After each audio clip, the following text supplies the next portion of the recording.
লক্ষ্মীকান্ত কমল নয়ন যোগী ধ্যান গম্য বন্দে বিষ্ণু ভৱভয়হৰং সৰ্বলোকৈকনাথং। আজি আমচৈত মহাভাগৱত অনুষ্ঠানত সমবেত হোৱা সাধু গুৰু বৈষ্ণৱ ভকত ভকতনী যুৱক যুৱতী শিশু শিশুৰী সবাৰ পাওঁ বুলি আমাৰ কোনো মাথা থাকে। আজি আমাৰ পৰম ভাগ্য। আজি বহু দিনৰ পৰা এই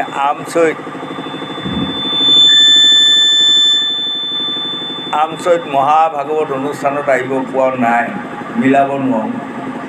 যিসকল সদাশয়লোকে আমাক আমন্ত্ৰণ কৰি আনি আপোনালোকৰ পাও ধূলি লোৱা সুবিধাকণ দিলে, সেইসকলক ঈশ্বৰে মংগল কৰক, মনৰ বাঞ্ছা পূৰ্ণ কৰক, আয়ুষত বিঘিনি শূন্য কৰক, ঐশ্বৰ্য বিভূতি ঈশ্বৰে প্ৰদান কৰক। আগলৈ এনেধৰণৰ মহান অনুষ্ঠান পাতি আমাৰ দৰে ভকতিৰ দৰিদ্ৰ লোকসকলক ভক্তি তত্ত্বৰ জ্যোতি জ্ঞান দিয়ক বুলি মই ভগৱানৰ ওচৰত প্ৰাৰ্থনা কৰোঁ।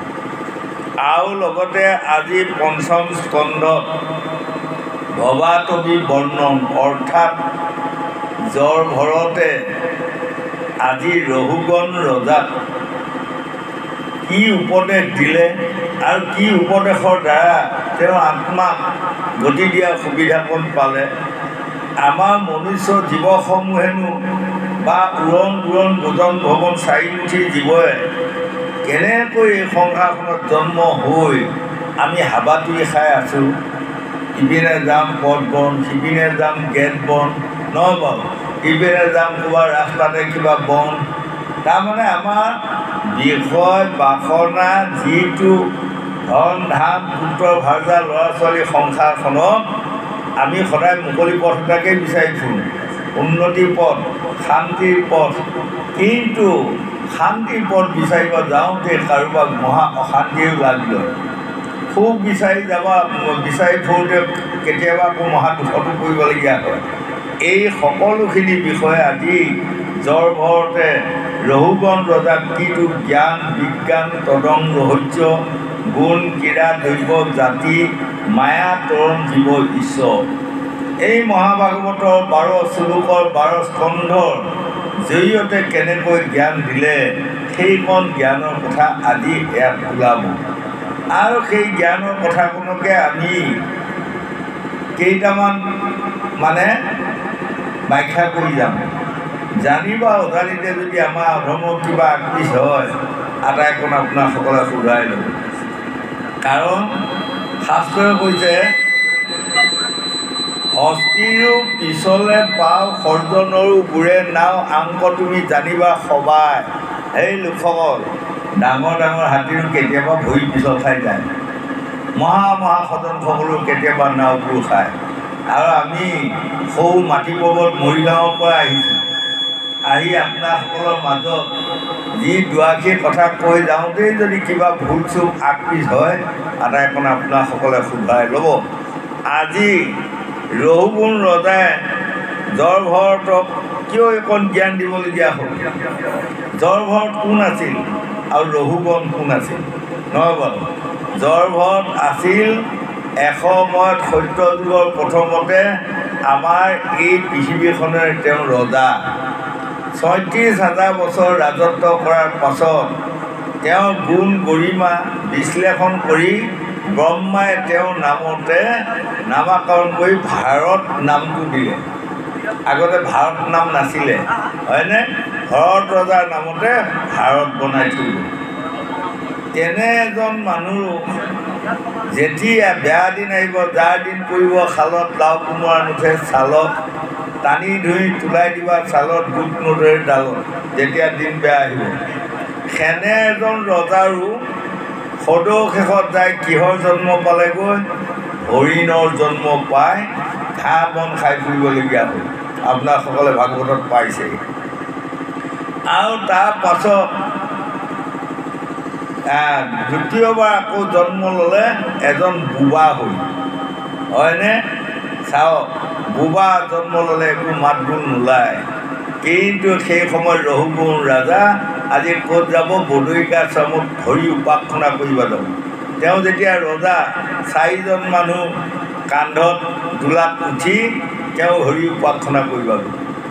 যাওঁতে মাজবাটততো এজনে দোলা ভাৰ ল'ব নোৱাৰা হ'ল নহয়, তেওঁ কিবা এটা অসুবিধা কষ্ট আহিব। তেতিয়া সেইখিনি ইপিনে সিপিনে চোৱাৰ লগে লগে দেখিলে এইটোতো বৰ সুন্দৰ ল'ৰাহি, হয়নে?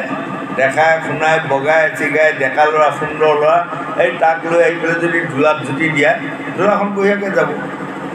কিন্তু তেওঁ যে আগৰ এজন বৈষ্ণৱ মহাৰজা আছিল, কিবা এটা মায়াত পৰি কালৰ কৰ্মৰ দুখত আজি এটা জন্ম হৰিণ হ'বলগীয়া হ'ল।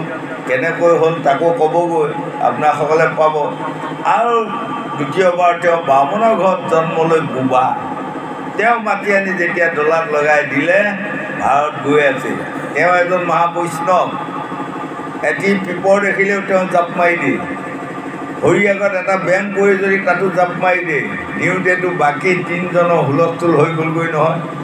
খাঙি ভাৰতটো এজনে যেতিয়া তেনেকুৱা জঁপিয়া জুপি কৰা হ'ল, লগে লগে ৰহুগুণ ৰজাই নামি তেওঁ বহুত অহংকাৰ তিৰস্কাৰ কৰাত লাগিল। কৈ যাওঁতে যাওঁতে যাওঁতে যাওঁতে সেইদিনা জৰ ভৰতৰ মাতটো ফুটি গ'ল অকস্মাত। ফুটি ওলাই লগে লগে ক'লে, তোমাৰ নাম ৰহুগুণ ৰজা, তুমি কেইদিনৰ ৰজা, কোনটো চুকৰ ৰজা? এই ভাৰত, এইখন ভাৰত ৰাজ্য। ভাৰত ৰাজ্য কাৰ নামত নামাকৰণ হৈছিল জানে? সেইটোৱে মই ভৰত ৰজা। কিন্তু দুৰ্ভাগ্যক্ৰমে মোৰ বেয়া দিন আহিল। বেয়া দিনৰ কাৰণে এটা জন্ম হৰিণৰ জন্ম লৈ ঘাঁহ বন খাই ফুৰিবলগীয়া হ'ল। আকৌ এইটো জন্মত মই বোবা হৈ আজি ভ্ৰমণ কৰি ফুৰিছোঁ। কিন্তু ভাগ্য কৰ্মে ঈশ্বৰৰ কিবা এটা আজি কিবা আহিল, মোৰ মাত ওলাই গ'ল। গতিকে ৩৬,০০০ বছৰ ৰজা হৈ মই কাৰো কান্ধত উঠিবা নিশিকিলোঁ। তুমি এটা চুকৰ এজন ৰজা হৈ মানুহ কান্ধত উঠি তুমি ঈশ্বৰ উপাসনা কৰিবা যোৱা, হয়নে?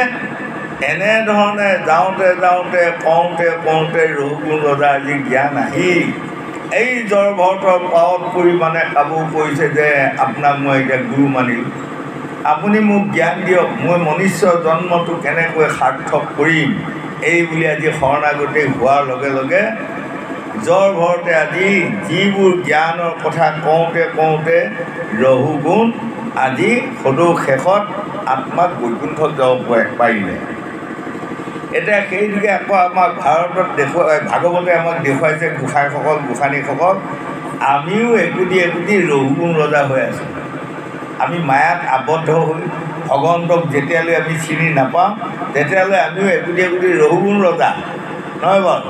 আৰু যোনদিনা আমি এই আত্মাটো ক'ৰ পৰা আহিল, ইয়াত কি কৰিব লাগে, কি কৰি আছে, ইয়াৰ পাছত আমি ক'লৈ যাম, এই আঁতৰিটো যিদিনা আমি পাম সেইদিনাই জীৱই মুক্তি পাব। যেতিয়ালৈ এই আঁতৰিটো আপোনাসকলে নলয় বা ভাবিবা নোৱাৰে, কিন্তু জীৱৰ আমাৰ মুক্তি নাই। আজি এই জীৱসমূহৰ কথা আজি ব্ৰাহ্মণ বদতি শুনি উপৰহু গণ, যেন মতে সংসাৰত ভ্ৰমে জীৱগণ। হেৰা ৰহুগুণ ৰজা, তুমি মায়াত মতলীয়া হৈ মানুহৰ কান্ধত উঠি যে ফুৰিছা, এইবিলাক চব মিছা। মই মানুহ, মোৰ গাত আত্মা আছে, হয়নে? কুকুৰ এটা, চিগাল এটা, গাহৰি এটা, তাৰো যিটো আত্মা আছে মোৰ নিচিনা একে আত্মা আজি ৰহুগুণক বজোৱা মানে আমাক বুজাই আছে।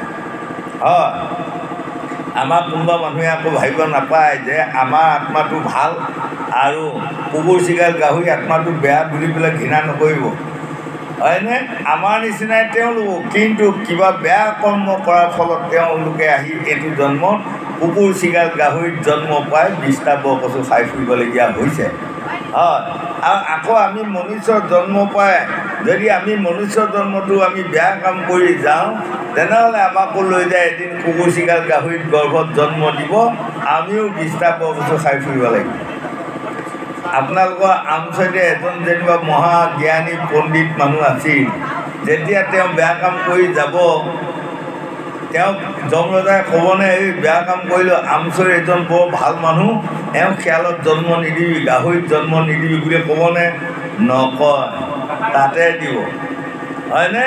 বৰ শিক্ষিত মানে জ্ঞানী পণ্ডিত হ'লেও বেয়া কাম কৰাৰ ফলত তেওঁ ২০টা বৰকচু খাই ফুৰিব লাগিব, ৰেহাই কাৰোৱেই নাই।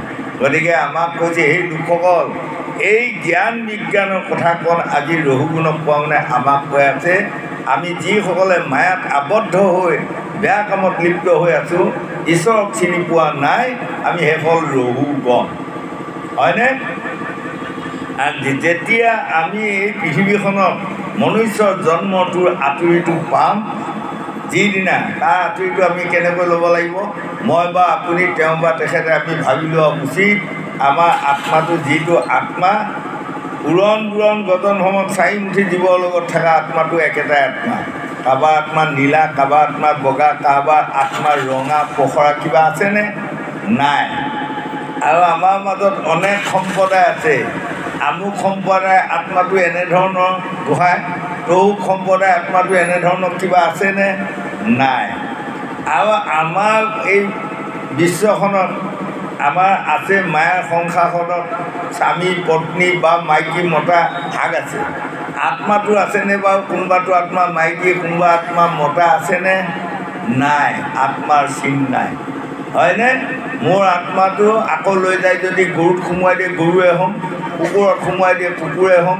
গতিকে আত্মা সি আত্মাই।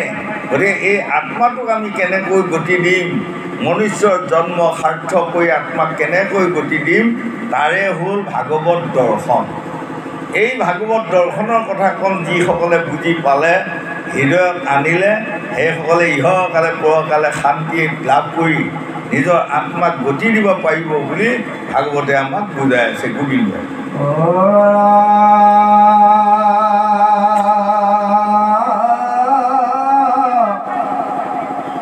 গ্ৰন্থি বান্ধি পূৰ্বৰ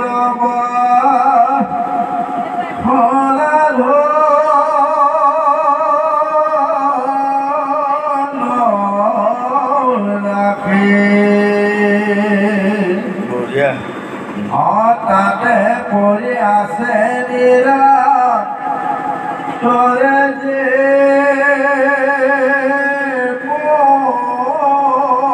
ৰাখে ভূষৰণি মিলে কাইপ কৰ্ম আশ্ৰয় খানি কোনো পৰে সুখ নিচাতে মৰয় কৃষ্ণৰ ভকতি নিজ পুৰুষাৰ্থৰি ভূৰে মোহ ভূয়া কৰ্ম ময় পথে পৰে যেন বালি জাৰু ধন উপজেবে মনে ভৈলে কপ বেশ যাই ঘূৰ বিদুবনে। এতিয়া এইখিনিত বৰ ধুনীয়া সুন্দৰ কথা এটা আমাক কৈ গ'লে। গুণ আমাৰ কেইটা আছে? তিনিটা, সত, ৰজ, তম। আৰু আমি প্ৰত্যেকে আই গৰ্ভত থিতি হোৱাৰ দিনাই আমাক 5টা ভূতৰ সৈতে তৈয়াৰ কৰিছে, হয়নে? তাৰে নাম হ'ল শীত, অপ, তেজ, মূৰ, বোম। 5টা ভূতৰ সৈতে আমাক সকলোকে তৈয়াৰ কৰিলে। আৰু আমাক 5টা জ্ঞানেন্দ্ৰিয় দিলে, কৰ্মেন্দ্ৰিয় দিলে। কৰ্মেন্দ্ৰিয় 5টা হ'ল হাত, ভৰি, গুহলিংগ, মুখ। জ্ঞানেন্দ্ৰিয় 5টা হ'ল নাক, কাণ, জিভা, চকু, ত্বক, হয়নে? তাৰ লগত দিলে মন, বুদ্ধি, চিত। তাৰ লগত দিলে সেই 3টা সতৰ ৰজতম 3টা গুণ। আৰু তাৰ লগত দিলে 6টা ৰিপু, লোভ, মোহ, কাম, ক্ৰোধ, মন, মৎসৰ্য, হয়নে? আকৌ যিদিনা আমি আই গৰ্ভৰ পৰা আহিব ওলাওঁ, সেইদিনা আকৌ আমাক বস্তু দুটা দিলে। তাৰ এটা নাম হ'ল কাল, এটা নাম হ'ল মায়া। মায়া মানে ক'ত? আমাৰ সকলোৰে চকুত আছে, হয়নে? চকুত মায়া আছে, চকুত লাজ আছে। এইখিনিতে যদি এজন মানুহে ৰাস্তাতে যদি বহি তেওঁ যদি শৌচ পেচাব কৰি বহি থাকে, তলমুখ কৰি চকু মুদি, তেওঁ লাজ নালাগে। কিন্তু দেখাসকলেহে থুৱাই দি মৰিব, হয়নে? গতিকে এই মায়াটো আমাৰ চকু। আৰু এই চকুৰ মায়াটোৰ কাৰণেই কত নৰকত যাবলগীয়া বাধ্য হৈছে। অন্য মায়াত যোৱা নাই, চকুৰ মায়াত, হয়নে? গতিকে আমাৰ চকুৰ মায়াটোৱে এটা বস্তু আমাৰ নৰকৰ ফালে টানি আছে। এই নৰকৰ ফালে টানি লৈ যোৱাত যদি মই সাৱধান বা আপুনি সাৱধান নহয়, তেনেহ'লে আমি নৰকত পচিব লাগিব, ৰেহাই নাই। হয়, আৰু এটা কাল মানে কোন কাল? তক্ষক নাগ। আমাৰ মূৰৰ পিনে চাওকচোন, মূৰৰ তলত ডিঙিকত অকণমান খেপিয়াই উঠুঙাই দি পাব, সেইটো তক্ষক নাগ। আজি এই ভাগৱতখন কাক শুনোৱাই আছে? আজি জয়ভৰতে মানে ৰঘুগুণ ৰজাক কৈ আছে। কিন্তু এইকণ কথা কোনে কৈ আছে? গংগাৰ পৰা শুকদেৱে পৰীক্ষিতক কৈ আছে। হেৰা ৰজা চোৱা, ৰঘুগুণ এজন এনেধৰণৰ মায়াত আবদ্ধ হৈ থকা অসুৰী ৰজাইও জয় ভৰতৰ জ্ঞান গৰিমা শুনি তেওঁ বৈকুণ্ঠত যাব পাৰিলে। তুমি মোৰ মুখে ভাগৱত শুনা, 7 দিনৰ ভিতৰত তোমাক দক্ষক নাইকে দংশন কৰিলেও তুমি অচিৰে বৈকুণ্ঠত যাব পাৰিবা, হয়নে? আজি মানে এইখন গংগাৰ পাৰত পৰীক্ষিতক বুজোৱা কথা। আৰু তাকে আজি আমি আমচৈত গুৰু ভকত বৈষ্ণৱ ভকতনীসকলৰ লগত আলোচনা কৰি আছোঁ, হয়নে? গতিকে আমাক ক'লে মানে গান্ধী বান্ধি পূৰ্বৰ বাসনা ধনৰাশি, যেনেকৈ আজি এই সেৱকীসকলৰ ঘৰত আপোনালোকে আহিলে, আপোনালোকে কিবা এটা সেৱকীসকলে দিয়াৰ লগে লগে গাঁঠি বান্ধি ল'লে নহয়, লৈ গ'ল পোখাৰ। এই তদু আমিও এই জীৱনত মনুষ্যৰ জন্মটোত 100 বছৰৰ কাৰণে আমাক পঠিয়াই দিছে। এই 100 বছৰত আমি ভাল কাম কৰাটো গাঁঠিত বান্ধি ল'ব লাগিব, বেয়া কাম যিবোৰ কৰি আছোঁ সেইটো আমি গাঁঠিত বান্ধি ল'ব লাগিব, ৰেহাই নাই, একাধিক্ৰমে ভুগিব লাগিব, হয়নে? এতিয়া ইয়াৰো আগত একেটা জন্মতে মনুষ্যৰ জন্মত ভাগৱত শুনা সুবিধা নাপায়। আমাৰ এইসকলে কমেও 4টা 5টা 6টা 7টা আগত আমি মনুষ্যৰ জন্ম লৈ আহি আছোঁ, তেতিয়াহে আমি ভাগৱত শুনা সুবিধা এটা পাইছোঁ। তাৰমানে আজি 5-6 জন্ম বা 3-4 জন্মৰ আগত ক'ৰবাত সাধুগুৰু বৈষ্ণৱ ভকতৰ মাজত আমি এইসকল আত্মাই লগ লাগি হৰিৰ কথা অকণমান আলোচনা কৰা পুণ্য আছিলোঁ। তাৰ কাৰণে আজি আহি আমচৈত আমি ক'ৰ মানুহ কেনেকৈ কোনে কোনে চাওক আহি আজি লগ হৈ মহাভাগৱত শুনাৰ সুবিধা অকণমান পাইছোঁ। তাৰমানে এয়া বেয়াটো কৰ্ম কৰিলেও তাক গাঁঠিত বান্ধি ল'ব লাগিব, ৰেহাই নাই। ভালটো কৰাখিনিও বান্ধি ল'ব লাগিব। যাওক এতিয়া কল্যাণ সৌভাগ্য বিদ্যুৎপতি হওক, আয়ুষত বিঘিনি শূন্য হওক, মনৰ বাঞ্ছা শূন্য। গতিকে আমাক শাস্ত্ৰই কৈছে উঠি অহা ল'ৰা ছোৱালী যুৱক যুৱতী প্ৰজন্মসকল আপোনালোকে পাৰ্য মানে বেয়া কৰ্মবোৰ পৰিহাৰ কৰক, কোনোদিনে নকৰিব, ৰেহাই নাই। তাক এই গাঁঠিত বান্ধি লোৱা নহয়নে বাৰু? আমাৰ এতিয়া আজিৰ যুগত নাই, আজিৰ যুগত কি ওলাল জানে? প্ৰত্যেক বোৱাৰী জীয়াৰীসকল আইসকলেও সকলোৱে এটি য'তেই নাযাওক বেগ ওলালে। আমি সৰু কালত বেগ নাই নহয়। সকলো আইসকলৰ ৰুমালকে পাব, এখন হাঁচতি পাব, ইমান দীঘল দীঘল, তাতে তামোলো বান্ধা থাকিব, তাতে চাধা অকণমান বান্ধা থাকিব, তাতে নাতি নটুকালৈ যদি কিবা এটা নিব লাগে তাতে বান্ধি ল'ব, হয়নে বাৰু? আজিকালি যেনিবা আজিকালি সকলোৱে কিবা ভেণ্টি বেগ লোৱা হ'ল আৰু, আগৰ যুগত নাই। এই তদুপ এই ভাগৱতত আমাক কৈছে আমি বেয়া কাম কৰিলে তাৰো টোপোলাটো আমি বান্ধি ল'ব লাগিব। মোৰ টোপোলাটো, বেয়া কামৰ টোপোলাটো মই আপোনাসকলক দিব নোৱাৰোঁ, ক্ষমতা নাই, মই ভুগিব লাগিব, হয়নে? আৰু ভাল কৰ্মজয় কৰি আহিছোঁ, সেই টোপোলাটো ময়ে ভুগিব লাগিব। পূৰ্বজন্মত বহুত কিবা এটা পুণ্য ফল আছিল, তাৰ কাৰণে আজি আহি আপোনাসকলৰ সংগ পাইছোঁ, হয়নে? ঘোষাত মাধৱদেৱ গুৰুজনাই লেখা নাই, যাৰ পুণ্য আছে অসৈ সাত, সিটোজনে কাণ পাতে কৃষ্ণ কথা। যদি পূৰ্বজন্ম কাৰো পুণ্যৰ ফল নাই, আপোনালোকক মাতি ভাগৱতক আনিব নোৱাৰে, আপোনালোকে নাহে বা কাণ নিদিব। গতিকে আমাৰ অকণমান পুণ্য থকাৰ কাৰণে আমি আজি আহি সেইকণ পুণ্যৰ টোপোলাৰ লগত আৰু অকণমান যোগ দিয়াৰ সুবিধা এটা আমি পাইছোঁ। আপোনাৰ ভঁৰালত 10 মোন ধান এই বছৰ খাই বৈ ৰৈ গ'ল, তেনেহ'লে জানিব বহুত বাচি গ'ল। তাৰ পাছৰ বছৰ আৰু অলপমান দিওঁতেই গোটেই বছৰটো হৈ যাব। যদি ভঁৰালটো একেবাৰে লাংটা একো নাই, তেনেহ'লে বহুত যোগাৰ কৰিব লাগিব গোটেই বছৰটো ভাল। গতিকে এই পুণ্য সঞ্চয়টো আমাৰ তেনেকুৱা বস্তু, পূৰ্বজন্মৰ যিকণ পুণ্য সঞ্চয় আমাৰ আছেই নিশ্চয়, তাৰ লগত যদি এই জন্মত অকণমান আউজি মানে কৰ্ম কৰি যাওঁ, সুকৰ্ম ভাল কৰ্ম, হয়নে? তেনেহ'লে আমাৰ পুণ্যৰ টোপোলাটো ডাঙৰ হ'ব। আৰু জন্মে জন্মে সেইকণ পুণ্যৰ টোপোলাৰ কাৰণে য'তে যাম ত'তে আমি শান্তি দোকান এখন পাম, য'তে যাম ত'তে সুখৰ জেগা এটা পাম, য'তে যাম ত'তে সাধু গুৰু বৈষ্ণৱৰ সংগ পাম। ভকতৰ সংগ ইমান সহজ বস্তু নহয়, শাস্ত্ৰই কৈছে না। যিজন মানুহে কোনো জন্মে ভাল কাম কৰি পোৱা নাই, তেওঁ ভকতৰ সংগ বিচাৰি ফুৰিলেও ভকতৰ সংগ নাপায়। গতিকে যুৱক যুৱতী প্ৰজন্মসকল চাই বুলিবা বাট দেহৰ ভিতৰত আছে খালে বামে পিছলি পৰিবা তাত খুব সাৱধান হৈ খোজ দিব লাগিব তেনেহ'লে আমি মনুষ্যৰ জন্ম সাৰ্থক কৰিব পাৰিম গোবিন্দ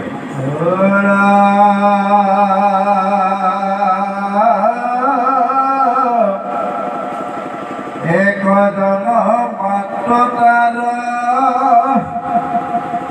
অলগত সদায়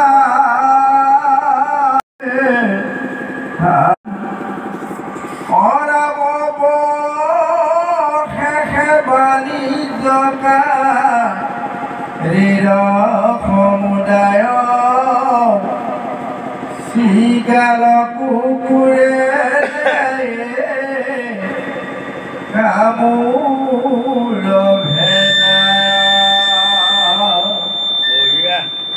আমি হাৰ দৃষ্টান্ত এবে বুঝিব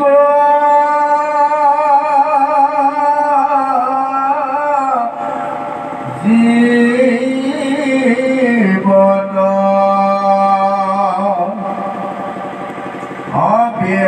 অবিষয়ালম্বন বোধে সাৰথে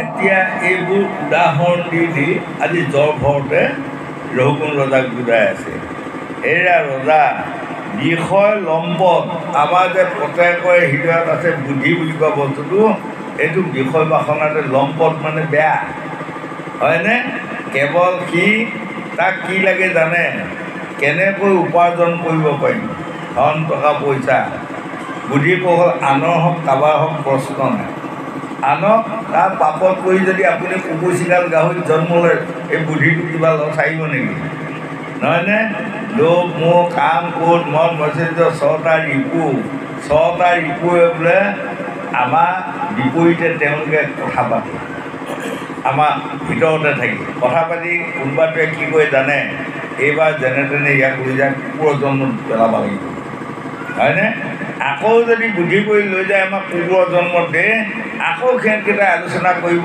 আহা জন্মত দিয়া মানে লাহেকৈ লৈ যায় শিয়ালৰ জন্ম দিম যাতে মানুহ থাকা তাৰ দিনে পঢ়ে ওলাব নোৱাৰা জীৱত পেলাই দিম হয়নে এই আমাৰ এইবোৰ হ'ল আত্মাৰ দুখ দিয়া মানে বিষয় বাসনা আমাৰ যিবোৰ ৰিপু ধাতু ইন্দ্ৰিয় বৰ্গ এইবোৰে আমাৰ কোনোদিনে ভাল চিন্তা নকৰে লোকটোৱে কয় জানো লোভত কৰিবলৈ মানুহে যে বেয়া কাম কৰে লোকটোৱে ভোগেনে নহয় আমিয়ে ভুগিব লাগিব কামটোৱে যে বিষয় বাসনাত পৰি পেলাই যে পাপ কিছুমান উপাৰ্জন কৰিলে কামে পাছত ভুগিব নেকি নহয় আত্মাইহে ভুগিবগৈ হয়নে আমাৰ প্ৰত্যেকৰে হৃদয়ত কাম শক্তি এটা আছে কাম শক্তিটো কিমান ডাঙৰ কিমান বলিষ্ঠ জানি লোৱা উচিত আমাৰ প্ৰত্যেকৰে মানুহ দেহত কিমান ওজনৰ বল আছে জানে 35 কেজি পৰা 70 কেজি ওজনৰহে বল আছে আমাৰ গাত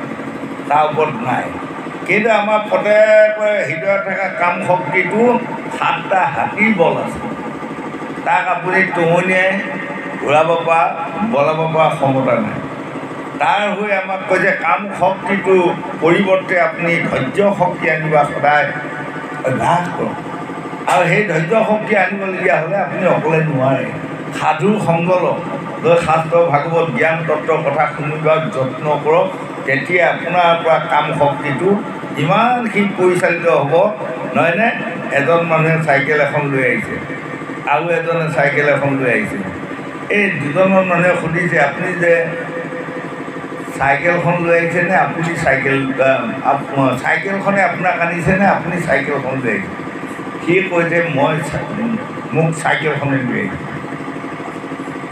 আকৌ ইজনক সুধিলে আপোনাক চাইকেলখনে আনিছেনে আপুনি চাইকেলখন লৈ আহিছে কৈছে মই চাইকেলখন লৈ আহিছোঁ এজনে কৈছে কোনটো শুদ্ধ যিজনে কৈছে মই চাইকেল লৈ আহিছোঁ সেইজনটো শুদ্ধ আৰু যিজনে কৈছে মোক চাইকেলখনে লৈ আহিছে বুলি কৈছে এইটো অশুদ্ধ এই তেনেকৈ আমাৰ ওচৰতা ৰিপু কাম, ক্ৰোধ, লোভ, মোহ, মদ, মাৎসৰ্য, ছটা ৰিপু যিজনে পৰিচালনা কৰে তেওঁ পদে পদে শান্তি লাভ কৰিব। আৰু যিজনক সেই ৰিপুকেইটাই পৰিচালনা কৰে তেওঁ পদে পদে বিঘিনি কৰিব। হয়নে বাৰু? গতিকে আমি নিজে আপোনাৰ ঘৰৰ কামলা 3টা ৰাখিছে, দৰমহা খোৱা কামলা। কামলাকেইটাৰ পৰা আপুনি পৰিচালনা নাথাকিব, আপোনাৰ নাও ডুবিব। নহয়নে? যদি কামলা 3টাক আপুনি কয় কোনে কি কৰিছ, খেতি বাতি কি কৰিছ, যে তহঁতৰ মতে কৰ, তহঁতে যি কয় সেইটোতে মই ৰায় দি আছোঁ। যদি তেনেকৈ চাই আপোনাক কামলা 3টাই ডুবাব। আপোনাৰ মতে যদি কামলা 3টা চলায় আপুনি ধনী সমানি হ'ব। হয়নে? এইবোৰ হ'ল উদাহৰণ 1। 2 নম্বৰ, এতিয়া আমাক ইয়াত এটা দেখুৱালে উদাহৰণ দিছে, দেখিছেনে? 6টা ডকাইত, 6টা ডকাইতৰ লগত এজন বাণিজ্য তাৰমানে বেপাৰী, এজন মহা সদাগৰে বহুত দিন বেপাৰ কৰি কৰি কৰি কৰি কৰি কৰি বহুত ধন গোটাই ল'লে। ধন গোটাই লৈ তেওঁ ৰাতি আৰামত শুই আছে, মানে কালি ঘৰলৈ যাবই আৰু টকা পইচা সোণ সুবৰ্ণ ঢেৰ ধন হ'ল। এই ৰাতি শুই থাকোঁতেনো 6টা ডকাইতে পাইগৈনে? 6টা ডকাইতে পাই তেওঁক হেনো মাৰি, মানে পিটি মাৰি ধন টকা পইচা সকলো লৈ গ'ল, পিন্ধি থকা বস্ত্ৰ কেইখনো লৈ গ'ল। 5 দিনা বেটা টকা নাই, পইচা নাই, পিন্ধা কাপোৰো নাই, উলংগত হৈ কান্দি কান্দি গুচি গ'লেগৈ। যোৱাৰ পাছত বোলে চিগাল কুকুৰে নে কামোৰ ভেজাই, চিগালেও খাইছে, যাওঁতে বাটত কুকুৰেও খাইছে। হয়নে? এইটো আমাক কি দেখুৱালে?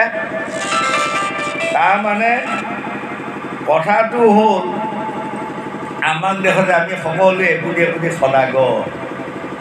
আমাক যে 100 বছৰৰ কাৰণে প্ৰভুকন্তে পঠাই দিছে, আমি ইয়াত বেপাৰ কৰি আছোঁ। সেই সদাগৰি বেপাৰ কৰিলে, কৰি মানে সেইদিনা তেওঁ ধন টকা পইচা লৈ গুচি যাব। ক'ত যাব?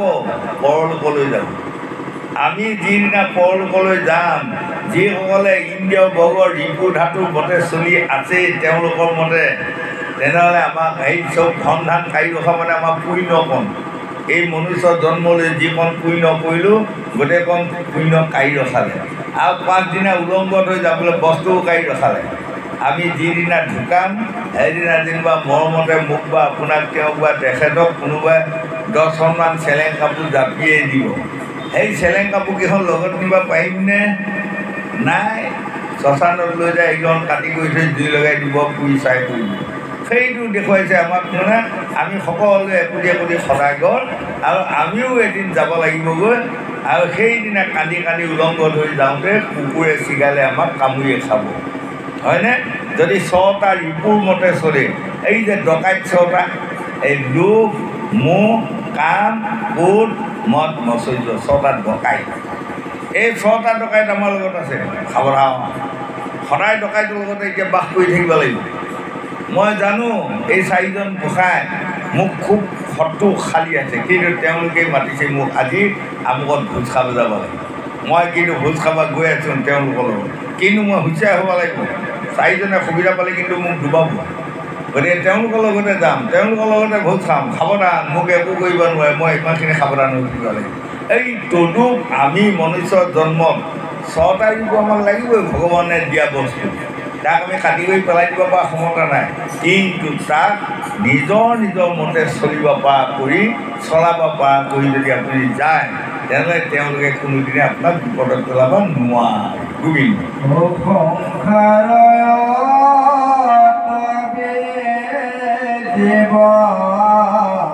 জীৱ আশ্ৰয় সাক্ষাৎ ছয়ইন্দ্ৰিয়পসুৰা বুলিমেই হাত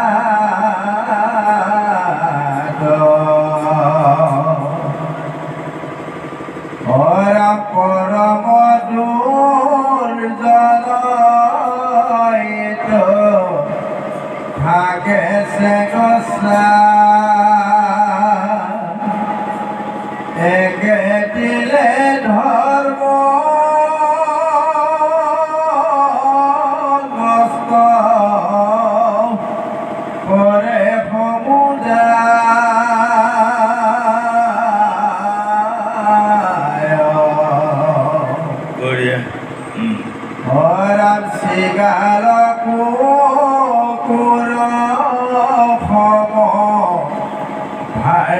পুত্ৰ ছয়া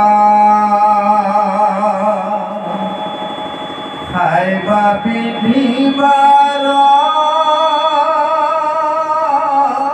চলে অসম চহৰা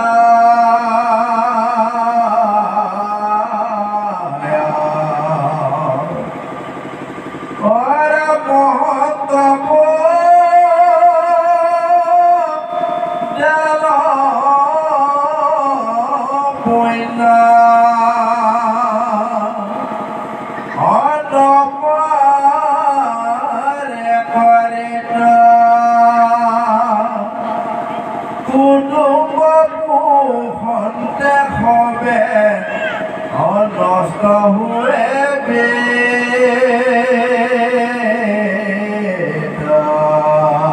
এতিয়া এই বৰ ধুনীয়া কথা আমাক ক'লে গোসাঁইসকল গোসাঁনীসকল। কাৰণ কি জানে, সংসাৰৰ জীৱ আচৰি খাই খাতে ছয় ইন্দ্ৰিয়ক চুৰ বুলিবে ইহাতে আৰু পৰম দুৰ্জনৰ ইটো থাকে চেগ চাই একতিৰে ধৰ্ম নষ্ট কৰে সমুদায়। যেনেকৈ এটা বাঘে এটি ছাগলী আছে ওচৰত, সুবিধা বুজি আছে সুবিধা পালিয়ে একে কামে ডিঙিটো ছিগিলৈ গুচি যায়। কাৰণ এটা বাঘৰ লগত এটা ছাগলীয়ে তুই কৰিব নোৱাৰে। এই তদুপ আমাক কৈছে আমাৰ মায়া বুলি কোৱা বস্তুটো বা এই ৰিপুসমূহ বস্তুটো ইমান ডাঙৰ ডাঙৰ বলিষ্ঠ আমাৰ দেহত আছে, আমি তুই কৰিব নোৱাৰোঁ, কিন্তু সাৱধান হ'ব লাগিব। এতিয়া আমাৰ এই ভাগৱত শুনাই যাওঁতে শুকদেৱে যে পৰীক্ষিত কৰি গৈ আছে, ৰজা সাৱধান হৈ শুনা, সাৱধান হৈ শুনা। এতিয়া পৰীক্ষিত ৰজা আছে জানো? নাই। কাক কৈছে সাৱধান হৈ শুনা বুলি? আমাক কৈছে, হয়নে? আমি যদি ভাগৱত সাৱধান হৈ শুনি যোৱা হয়, এইকেইটা কথা যদি আমি মানি ল'ব পৰা হয়, তেনেহ'লে ইহকালে পৰকালে আমি শত্ৰুৰ পৰা ৰক্ষা পাম। শত্ৰুৰ লগতে বাস কৰি আছোঁ, হয়। এতিয়া আৰু কেইটামান শত্ৰু কাক দেখুৱালে দেখিছেনে? চিগাল কুকুৰ সম হাৰ্জা পুত্ৰ ছয় খাইবাক পিন্ধিবাৰ চলে সবস্ব হৰয়। মোৰ মানুহগৰাকী মানে চিগাল কুকুৰৰ দৰে হৈ আছে। মোৰ ল'ৰাকেইটা ছোৱালীকেইজনীও চিগাল কুকুৰৰ দৰে হৈ আছে। মই তাক বুজিব লাগিব। কিয় জানে? পূজা আহি পোৱাৰ লগে লগে মোৰ মানুহগৰাকীয়ে কৈছে সোণৰ চেন এডাল লাগিব। যদি কেনেবাকৈ দিব পাৰিছোঁ, সেইদিনা মানুহজনীয়ে সংসাৰতে কি কৰি ফুৰিব জানে? মোৰ মানুহজনৰ অকণ ভাল মানুহ আছেতো, দেখিছে এইডাল সোণৰ চেন মোক দিয়ে। যদি একো দিব নোৱাৰে, সেইদিনা সেইগৰাকী মানুহে অন্য আগত কি কৰি ফুৰিব জানে? নিচা দেখাক দেখি বিয়া কৰিছে, পুহিব নোৱাৰে, মোক লগা বস্তুটো দিব নোৱাৰে। মতা মানুহ জন্ম লৈছে ইটা, হয়নে? এক। ২ নম্বৰত আপোনাৰ ল'ৰাকেইটাই সিদিনা এটা জেগাত পাই আহিলোঁ, অসমৰে ঘটনা দিয়ক, একে হোৱা ঘটনা। ল'ৰাটোৱে বাপেকক কৈছে এই ৩ দিনৰ ভিতৰত যদি বাইক এখন কিনি দে, নহ'লে তই মোক ক'ত পাবি জান? গছত ওলমি থকাত পাবি। এটাই পুতেক গছত ওলমি থকা মানে বুজি পাইছে, তাৰমানে মৰি থাকিব কেইপোৰমান। যাই থৈ আৰু এদিন আপোনাৰ বেছ ৰাতি নাইকিয়াই হ'ল আৰু আন্ধাৰে মুন্ধাৰে গৈছে, এইপিনে গৈ গৈ গৈ গৈ বিচাৰি মোৰ ঘৰত সোমাইছে। ময়ো ৰাতিপুৱা উঠি আহক, পোহৰ হোৱা নাই ভালকৈ, কৈছে এনেকুৱা তেনেকুৱা কথাটো ক'লে। এতিয়া ল'ৰাটোতো আজি ৰাতিপুৱা নাই, বুজিছে? তাৰপিছত তেনেকুৱা যাই বিচাৰি উলিয়ালেগৈ, পাই লগতে ক'ৰ পৰা ধাৰ ঋণ কৰি মেলি মানে ধুমাধুম বাইক এখন কিনি দিছে। যেনিবা এতিয়া ঘিৰিয়াই চলাই ফুৰিছে। কামৰ একো নাই, ইপিনে গৈছে সিপিনে গৈছে, সিপিনে গৈছে, হয়। এতিয়া বাইকত ফুৰিয়ে নহ'ব নহয়, বাইকত ফুৰা চাজা কাপোৰ এযোৰ আকৌ লগা হ'ব। বাইকত ফুৰিলে নহ'ব নহয়, বাইকত উঠি ফুৰিলে ভাল জোতা চেণ্ডেল এযোৰ দামী লগা হ'ল, হয়নে? এই আমাক কৈছে কুকুৰৰ চিগালৰ দৰে ভাৰ্জা পুত্ৰসকলে আমাৰ চায়। ছোৱালীকেইজনীয়ে যদি মনৰ মতলবৰ কাপোৰকেইযোৰ পায়, আনৰ আগত কৈ থাকিব আমাৰ দেউতা অকণ ভাল মানুহকেইটা আছে। যদি কেনেবাকৈ তেওঁলোকৰ মনৰ মতলবৰ কাপোৰ কানি বা বিচৰা বস্তুটো দিব নোৱাৰে, সেইকেইজনীয়ে ছোৱালীয়ে আপোনাক সদায় নিন্দা কৰি ফুৰিব, গতিকে আমি সাৱধান হ'ব লাগিব তিৰোতাৰ পৰা সাৱধান হওক ভাৰ্যাৰ পৰা এই পুত্ৰৰ পৰা সাৱধান হওক আপোনাৰ ছোৱালীকেইজনীৰ পৰা সাৱধান হয়নে কি ধুনীয়া ধুনীয়া কথা আমাক বুজাই দি আহিছে হয় গতিকে আৰু কথা আমাক বুজাবগৈ মহন্তৰ দান পুণ্য নপাৰে কৰিতে কুটুম্ব পোষণতে যায় নষ্ট হৈ বিত বুলি কৈছে হয়নে এখন ভাগৱত ৰাইজে পাতিছে তাত ৰাইজে আহি কৈছে আপুনি টকা 100 দিয়ক কৈছে নোৱাৰো দিব বেয়া নাপাবি আৰু তাত টকা 100 দিব নোৱাৰে যদি জীয়েকে দাবী কৰে স্কুটি এখন কিনি দিব পৰা হ'ল হয় ক'ৰবাত এখন হৰিনাম হৰি কীৰ্তনত আপোনাক বিচাৰিছে 51 টকা ৰাইজে 51 টকা দিব নোৱাৰে কিন্তু পুতেকক বাইক এখনো কিনি দিব পাৰে হয়নে ক'ৰবাত কিবা এটা ৰাজহুৱা ভাল ধৰ্ম অনুষ্ঠান পাতি আপোনালোকে 1000 টকা বিচাৰিছে দিয়ক তাত 1000 টকা দিব নোৱাৰে কিন্তু ঘৈণীয়েকক 1 লাখ ভৰি দি সোণৰ চেণ্ডেল বনাই দিব পাৰে হয়নে কি ধুনীয়া উদাহৰণ আমাক দি বুজাই আছে গতিকে সেই লোকসকল সাৱধান হওক সাৱধান আমি কাৰ পৰা সাৱধান হ'ব লাগিব জানে মোৰ নিজৰ পুত্ৰকেইটাই একো নকৰে বুলি ক'লে যদি গপচত থকা যায় আপোনাৰ দিন ভালত কৰিব ছোৱালীকেইজনী ডাঙৰ হোৱাৰ লগে লগে আপুনি সাৱধান হৈ থাকিব লাগিব সাৱধান হ'ব লাগিব কেনেকৈ চলিছে কি পিন্ধি গৈছে তাকো আমি তদাৰক কৰিব লাগিব কিছুমান অভিভাৱকে নিজৰ ছোৱালী বোৱাৰী কোনো তদাৰক নকৰা দুখত দুদিনৰ পাছত শুনিব মা নিজৰ হানি হৈছে হয়নে এইবোৰ সকলো পিনে আমি পুৰুষসকল সাৱধান হ'ব লাগিব ইন্দ্ৰিয় বৰ্গৰ পৰা সাৱধান নিজৰ ভাৰ্যাৰ পৰা সাৱধান নিজৰ ল'ৰা ছোৱালীৰ পৰা সাৱধান হৈ যদি আমি চলি যাওঁ এই পৃথিৱীখনত আমাক কেৰখই নাপায় হয়নে গতিকে আজি ৰহুগুণ ৰজাক বজোৱা মানে আমাক বুজাই আছে আমি ৰহুগুণ হৈ আছোঁ ৰহুগণ হৈ আছোঁ তাৰমানে কি কাৰণে জানে আমি মায়াত মজি আছোঁ প্ৰভু ভগৱন্তৰ পাৱত যে আমি সেৱা ল'ব লাগে ভকতৰ চৰণত যে সেৱা ল'ব লাগে ভকতনী পাৱত উঠি যে মাথাত ল'ব লাগে মোৰ গাত সেইটো জ্ঞান আজিও আহাই নাই কেৱল খুবমতে খাব লাগে খুবমতে পিন্ধিব লাগে হয়নে ধুনীয়া ধুনীয়া কথা ক'ব লাগে এটা বিহু হোৱাৰ লগে লগে 5 কেজি ওজনৰ বৰালি মাছ এটা কিনি আনিব পাৰে 3000 4000 টকা খৰচ কৰি বিহুৰ দিনা তিথিত এনে মানুহ পাইছোঁ তিথিৰ দিনা যে মাহ প্ৰসাদ কেইটামান কিনিব লাগে মেজিটোৱে আহি ঘৰে ঘৰে কৈছে পাৰ যদি কল কিনি আহি দাম দে খাই নোৱাৰিব বেয়া নাপাবি সি নামঘৰত কল কিনি আহি দিব নোৱাৰে কিন্তু বিহুৰ কাৰণে নাযায় 5 কেজি ওজনৰ বৰালি মাছটো কিনি আনি ঘৰত কিনো খানা হয়নে এইবোৰ আমাক আজি ভাগৱতে বুজাইছে গতিকে সেই লোকসকল মনুষ্যৰ জন্মটো সাৰ্থক কৰিব চিন্তা কৰক এইবাৰে মনুষ্যৰ জন্ম যদি এইবাৰ মনুষ্যৰ জন্ম আপোনালোকে ভাল কাম নকৰে আৰু মনুষ্যৰ জন্ম পাম বুলি আশা নকৰিব গোসাঁই মাধৱদেৱে লেখা নাই এই ৰাম কহয় মাধৱ দাসে এইবাৰে বাৰ হয় আৰু কি ভৰসা কৰা মনুষ্য বাৰ যদি মনুষ্যৰ জন্ম লৈ মনুষ্যৰ কৰ্ম নকৰে এইবাৰে কিমান খাওক আঠিয়া কল খায়নে সান্দহ খায়নে হয়নে পিঠাগুড়ি লাডু খায়নে কিমান খাই এই জন্মতে খাই লওক আৰু গুৰি আৰু নাপাব হয় এই জন্মত ধুনীয়া ধুনীয়া পিঠা বনাই খাই আছে পৰ জন্মত মস্ত মস্ত বৰ কচু খাব লাগিব ৰেহাই নাই গোবিন্দ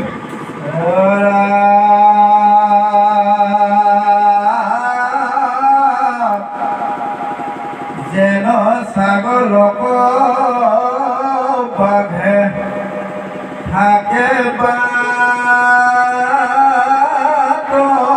চায়ে বঢ়িয়া অৰা ভৈলে বজিবৰ পুত্ৰ ভাৰ্যাখে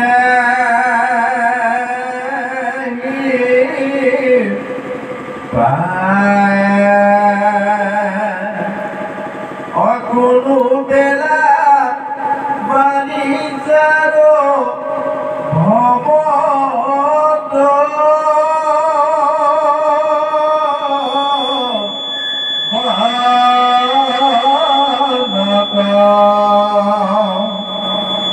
অপসে বেতলতা তিনিটা দুৰ্গম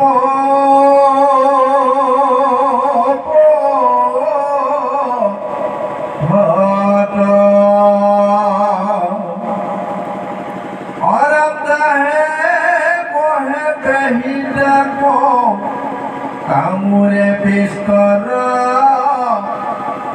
থাকে হেন উপদ্ৰৱ সহি নিৰন্তৰ বধু দেখে গন্ধবৰ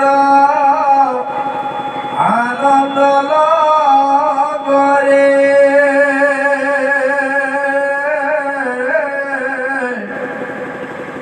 তাতে থাকে পক্ষী বাজি জাৰুৰ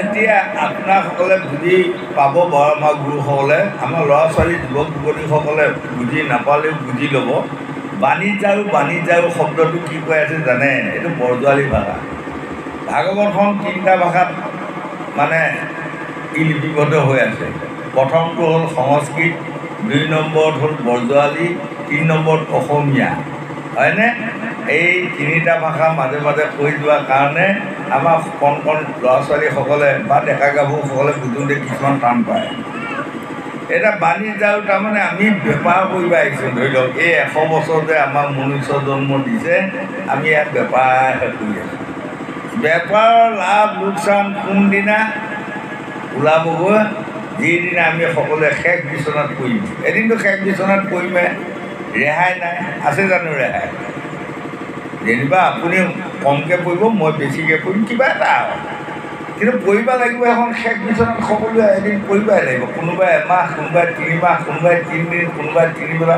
যেনে তেনে পৰিব লাগিব আৰু সেইদিনা সেইকাৰণে আমাক ভাগৱতত যে দেখুৱাইছে প্ৰভু ভগৱন্তে 24টা অৱতাৰ ল'লে 24টা অৱতাৰ লৈ দুষ্টক দমন শান্তক পালন কৰি আছে শেষৰ অৱতাৰটো কি ল'লে ঋষভ ল'লে নাভিলতাৰ ঘৰত যাই জন্ম হ'লে ভগৱানে আৰু আধা বয়সতে বোলে তেওঁ দিনটো নাই কাম নকৰা হ'ল একে জেগাতে শৌচ কৰিব পেচাব কৰিব তাতে বাগতি থাকিব সেইটো কাক দেখুৱালে আমাকে দেখুৱাইছে আমিহে 24টা অৱতাৰ লৈ আছোঁ প্ৰথম অৱতাৰটোক আমি কি লৈ আছোঁ জানে প্ৰথম মই বা আপুনি তেওঁ বা তেখেতে আই গৰ্ভত কি হ'ল প্ৰথম মাছ এটা হৈছে মন কৰিছেনে প্ৰথম মাছ মৎস্যৰূপী অৱতাৰ ভৈলা প্ৰথমত উধাৰিলা 4 বেদ প্ৰলয় জলত মাছৰ পাছত যেতিয়া ডিঙিটো গজি উঠিল ভৰি দুখন গজিলে হাত দুখন গজিলে 5টা হ'লে মূৰটোৰে সৈতে কাছ তেতিয়া কাছ পোৱালি এটা আৰু তাৰপিছত নোম নখ চুলি যেতিয়া গজিব আৰম্ভ হ'ল মোৰ আই গৰ্ভত তেতিয়া গাহৰি ৰূপ লৈ আছে আৰু নোম নখ চুলি এইবোৰ যেতিয়া দীঘল দীঘল হ'ল আৰু তেতিয়া নৰসিংহৰ তাতে লৈ আছে হয়নে তাৰপিছত 5 মাহ হ'ল 5 মাহ হোৱাৰ লগে লগে মোক আইক মানে তেতিয়া পঞ্চামৃত খুৱাই দিয়ে আৰু আয়ে যেতিয়া পঞ্চামৃত খোৱাৰ লগে লগে সেইকণ পঞ্চামৃত আই ভাগৰ আপাইনী নাৰীডালৰ সৈতে গৈ মোৰ নাৰীত সোমাই মোৰ পেটত সোমালে মুখৰে আশা নাখাওঁ নহয় নাৰী আশা সোমোৱাৰ লগে লগে মোৰ সেইদিনা পথ আহি গ'ল আৰু তাৰমানে জাগ্ৰত হ'ল এই 5টা মাহ ক'ব নোৱাৰাকৈ আছিল পৰ্যাপ্ত কৰিলে হয়নে তাৰপাছত সেইটো হ'ল বামন ৰূপ তেতিয়া প্ৰভু ভগৱন্তে যেতিয়া এখন জাল মাৰি বোলে আই গৰ্ভতে মোক বান্ধি পেলালে নহ'লে ই লঠিয়াই গুৰিয়াই মাৰিব নহয় মাকক কেতিয়াবা নহয় এখন লোহাময় এটা বাহিৰত সি ঢিলা কিন্তু আই গৰ্ভত মই থাকোঁতে গুৰিয়াই লঠিয়াই তাক ছিঙিব পৰা ক্ষমতা নাই লোহাৰ নিচিনা টান এই তেতিয়া নিৰুপায় হৈ মানে প্ৰাৰ্থনা কৰাত লাগিলেও সেইটোক কৈছে বামন ৰূপ এনেকৈ গৈ গৈ গৈ গৈ গৈ গৈ 24 নম্বৰ অৱতাৰটো কি হ'মগৈ আমি চবেই ঋষভ হ'ম নহয়নে বাৰু এইটো আমাক ভাগৱতে দেখুৱালে কল্যাণ গাড়ী শূন্য মনোবঞ্চন কাৰণ যেতিয়া আমি যাওঁতে 24 নম্বৰ অৱতাৰটো ভগৱন্ত বা মানসিক এটা ক'ৰবাত বেয়া হোৱা শুনিছেনে এইটো বিশ্বত আমাক দেখুৱাইছে ভগৱন্তৰ মানসিকটো বেয়া হ'ল বেচে একে জেগাতে শৌচ পেচাব কৰি বাগৰি থাকে তাৰমানে আমিহে সদৌ শেষত আমি বাগৰি থাকিব যদি কেনেবাকৈ কাৰোবাৰ প্ৰতি মৰম দয়া আছে বোৱাৰী জীয়াৰীসকলৰ বা মোৰ প্ৰতি যদি মৰম গৈ আছে বোৱাৰীসকলে সেই সময়ত চাফা চুফা কৰিব আৰু যদি নাই তেনেহ'লে মই সেই শৌচ পেচাবতে বাগৰ দিহে পৰলোক হ'ব পাৰিম নহয় বাৰু এতিয়া আমাৰ সেই দেখুৱালে নহয় মাকসকলে দেখিছেনে পুতেকহঁতৰ আগমুহূৰ্তত ক'লে এটি ল'ৰা পোৱালি গৰ্ভত হোৱাৰ লগে লগে মাকে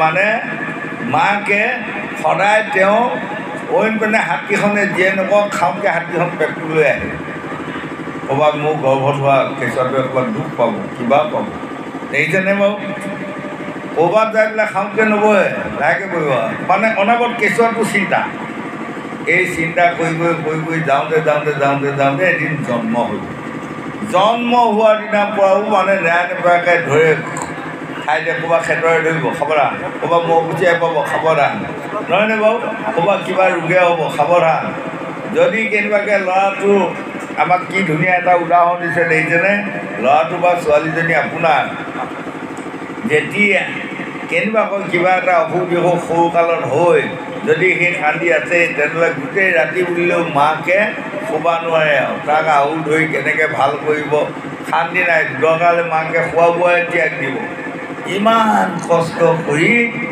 ডাঙৰ দীঘল কৰাৰ পাছত লাহেকৈ ল'ৰাটোৱে কি হ'ল জানে ধন ধান ইনকম কৰিব পৰা হ'ল ধন ধান ইনকম কৰিব পৰা হৈ ছোৱালী এজনী যেতিয়া বিয়া কৰি আনিলে ছোৱালীজনীকে সকলো এৰি দিব পাৰিলে কিন্তু মাকক বাপেকক একো খুৱাব নোৱাৰা হ'ল প্ৰমাণ চাওক এসময়ত আপোনাক সেই মাকেই আপোনাক তুলি তালি কেনেকুৱা যান্ত্ৰণা কেনেকুৱা কষ্ট ভুগিলে নহয়নে কত মাক অসমত আমি পাই ফুৰিছোঁ কতই আপোনাৰ এই পুতেকক কোলা লৈছে এইপিনে এমুঠি ভাত খাইছে 4 মুঠিমান খোৱাৰ পাছত পুতেকে যেতিয়া দৌৰি কান্দা হুলস্থুল লগালে বাদে দিলে নাখালেই পাহৰিয়ে গ'ল ইমান কষ্ট কৰি ডাঙৰ কৰাৰ পাছত সেই পুতেকে সেই মাক বাপেকক অনাদৰ কৰা দেখিছোঁ আজি অসমত হয় আমি পাই বুজিছোঁ আপোনালোকৰ আশীৰ্বাদে ঘূৰি আছোঁ সদায় হয়নে গতিকে এইটো আমাক দেখুৱালে সেই লোকসকল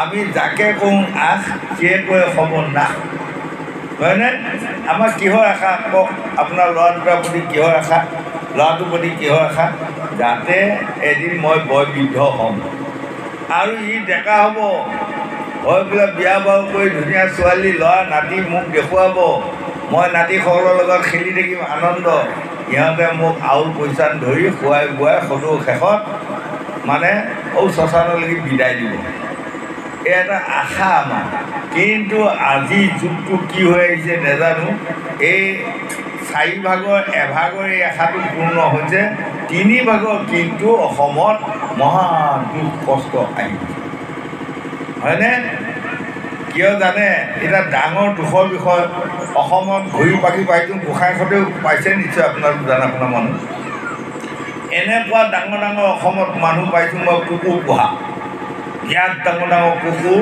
পুহি লৈছে দিনটোত 2 কেজি 1.5 কেজি মাংস সিহঁতকে লাগে কিন্তু 2 কেজি 1.5 কেজি মাংস আনি ভাত বনাই কুকুৰটোক খুৱাই আছে বাপেক মাকক কোনোদিনে মাছ এসাঁজ মাংস এসাঁজ নোখোৱাই বৃদ্ধাশ্ৰমত থোৱা মানুহ এই অসমতে আছে মই পাইছোঁ হয়নে ঘৰত পোহা কুকুৰটোক কিন্তু মাহে কিমান টকা খৰচ কৰি খুৱাব পাৰ এই মাকক কিন্তু ভালদৰে ভাত এসাঁজ খুৱাব নোৱাৰোঁ বাপেকক ভালদৰে কিবা এটা খুৱাব নোৱাৰোঁ তেতিয়া বহুত ধন হানি হয় হয়নে গতিকে এদিন এজন মানুহ কৈছোঁ আপুনি কুকুৰটো কিয় পুহি আছে আপোনাৰ মাক বাপেকচোন বেলেগ আপোনাৰ কোৱা হয় বেয়া নাপাব বা মই নাম নকওঁ মই কৈছোঁ আপুনি যে কুকুৰটো পুহি ইমান খোৱা বোৱা হিচাপটো মোক শুনোৱালে আজি আপোনাৰ মাক বাপেকে কিয় আপোনাৰ কিবা বেলেগ হৈ খাই আছে আপুনি যদি ভালদৰে খুৱাই ভালদৰে পৰিচালনা কৰে পুতেক হিচাপে